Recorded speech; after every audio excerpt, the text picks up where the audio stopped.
हाय, so circle based examination current affairs की एक नई कड़ी है जिसमें अनदर 10 to 12 इंपॉर्टेंट क्वेश्चन हम इस कड़ी में देखेंगे। इम्पॉर्टेंट ये है कि मैंने जो 500 MCQ based on current affairs की बात की है और ये बताया है बहुत क्लियर तरीके से कि 29 जून को मैं उस करंट अफेयर्स की जो एडिशन है उसको पब्लिश करूँगा। है ना, इससे पहले की जो भी MCQ है या फिर बैंकिंग कंबाइंड स्टैटिकल अवेयरनेस की बातें हैं या फिर एस्से लेटर राइटिंग की बातें हैं वो आपके learnbeyond.co.in के जो वेबसाइट है उस पर अवेलेबल है। तो CBO के जो भी कैंडिडेट हैं वहाँ पे जाके उस नोट्स को जरूर फाइंड आउट करें, पढ़ें, डिस्कशन करें और रिटेन करें। चलें आज के इस वीडियो में हम देखते हैं कौन से important MCQ of current affairs हमने आपके लिए शामिल किए हैं। इस पार्ट में हमने क्या लिखा है, हमने पहला क्वेश्चन लिखा है as per UNFPA, the full form itself is important, that is United Nations Population Fund report, current Indian population is the highest in the world with a total population of, जो आपके China number 1 पे था आपके population में, उसको छोड़ के हम नंबर 1 पे हैं, है ना। As per UNFPA data current population of India is 1.46 billion, that is 1 अरब 46 करोड़, 146 करोड़ की आबादी हमारे पास है as per UNFPA data. Next, which country jointly organized third edition of United Nations Ocean Conference, that is UNOC Phase 3, that is France and Brazil. तो ये जो भी आपके मिलिट्री ऑपरेशन है, ये एयर फोर्स है या फिर ज्वाइंट ऑपरेशन है, ये कौन से देश में हो रहा है ना, और इसका होस्ट कौन कर रहा है, ये इंपॉर्टेंट होते हैं। Next, RBI has launched a scheme for writing books in which language and on which subject to encourage original writing and research in banking. कौन से लैंग्वेज को प्रेफर किया जा रहा है? तो ऑब्वियस सी बात है कि हिंदी को प्रेफरेंस दिया जा रहा है, और जिस सब्जेक्ट पे इंकरेज किया जा रहा है RBI के द्वारा वो है इकोनॉमिक्स, बैंकिंग एंड फिनांस। चूँकि RBI itself deals with banking and finance, तो सब्जेक्ट भी बैंकिंग एंड फिनांस होगा, and language must be in Hindi. Next, as per RBI going to increase LTV का full form भी important, that is loan to value ratio। यहाँ पे spelling जो typing mistake है, ratio होगा।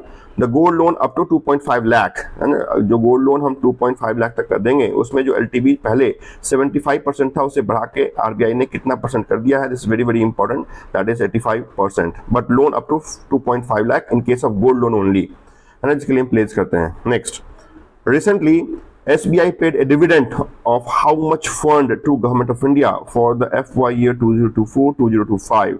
SBI ने government of India को कितना रुपए का डिविडेंड दिया है? The answer is 8076.84 crore, 8076.84 crore का डिविडेंड सिर्फ SBI ने आपकी गवर्नमेंट ऑफ इंडिया को दिया है। इसका पिक्चर भी आपने देखा होगा कि chairman of State Bank of India giving a cheque to honourable finance minister Nirmala Sitharaman of 8076.64 crore. Next, which credit agencies has become the first foreign credit agency, ये foreign credit agency है, to establish operation in GIFT City। GIFT City कहाँ है, ये भी important है, that is in Gujarat. और कौन सी foreign rating agency है जो ऑपरेशन शुरू करने वाली, that is S&P global rating agency. Next, recently who has been appointed part-time member of the 16th Finance Commission। तो वो जो पार्ट टाइम मेंबर है, not full time, part time member deputy governor of RBI को बनाया गया है, that is T Ravishankar, is present deputy governor also.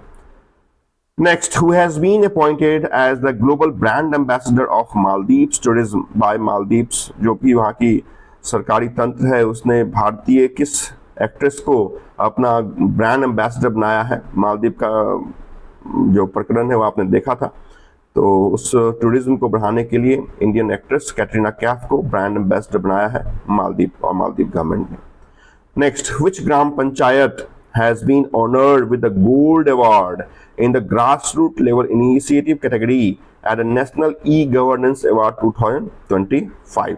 तो उस ग्राम पंचायत का नाम है रोहिणी, और ये रोहिणी सिरपुर तालिका में है, ये सिरपुर धुले डिस्ट्रिक्ट में है, और Dhule is the district of Maharashtra. तो ये इंपॉर्टेंट है, इंपॉर्टेंट क्वेश्चन है आपके। तो लास्ट क्वेश्चन एक बार, और दो लास्ट क्वेश्चन और भी देखें। पुलित्जर प्राइज बहुत लोगों को दिया गया है, पुलित्जर प्राइज इंपॉर्टेंट ये है कि जो पुलित्जर प्राइज है वो कौन से फील्ड में दिया जाता है? The field is journalism, basically journalism ही आपके आंसर में आना चाहिए। अगर जर्नलिज्म नहीं है, गो विथ लिटरेचर। तो जर्नलिज्म इज मेन, आपके जो पुलित्जर प्राइज है वो जर्नलिज्म के क्षेत्र में ही दिया जाता है, बट जो कैटेगरी है वो जर्नलिज्म लिटरेचर याद करेंगे तो भी चलेगा। 8-10 लोगों को दिया गया है, इसका answer one name is not there, so मैंने यहाँ पे नेम मेंशन नहीं किया है। But the field of literature is very very important. जैसे व्यास सम्मान है, सरस्वती सम्मान है, जननी पीठ अवार्ड है, नोबेल प्राइज है, सारे प्राइज आपके लिए इंपॉर्टेंट है। Next, as per gender gap report published recently by World Economic Forum, that is WEF, where India ranked slipped 2 spots at which problems?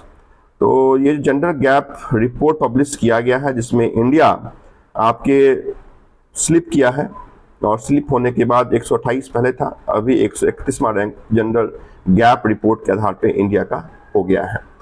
तो एक इम्पॉर्टेंट क्वेश्चन और भी है, ये तो नाम तो जब से ट्रम्प सरकार आई है तब से ये नाम बहुत इंपॉर्टेंट है।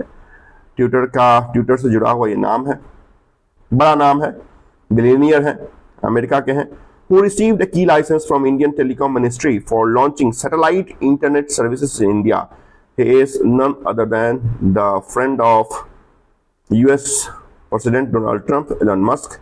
लेकिन उस फ्रेंड के साथ आजकल बहुत ज़्यादा आपने देखा होगा कंट्रोवर्सी चल रहा है, but Elon Musk, this name is very very important. और इसको आपके गवर्नमेंट ऑफ इंडिया ने एक लाइसेंस दिया है for internet services in India, right. तो ये यहाँ पे इस वीडियो में मैंने आपके इतने इंपॉर्टेंट आपके करंट अफेयर्स MCQ रखे हैं। सारे करंट अफेयर्स आपको एडिशन 3 में देखने को जरूर मिलेंगे। तो डू विजिट टू www.learnbeyond.co.in और जितने भी नोट्स अवेलेबल हैं फॉर SBI CBO वहाँ से फाइंड आउट करें और पढ़ें। Thank you so much for watching.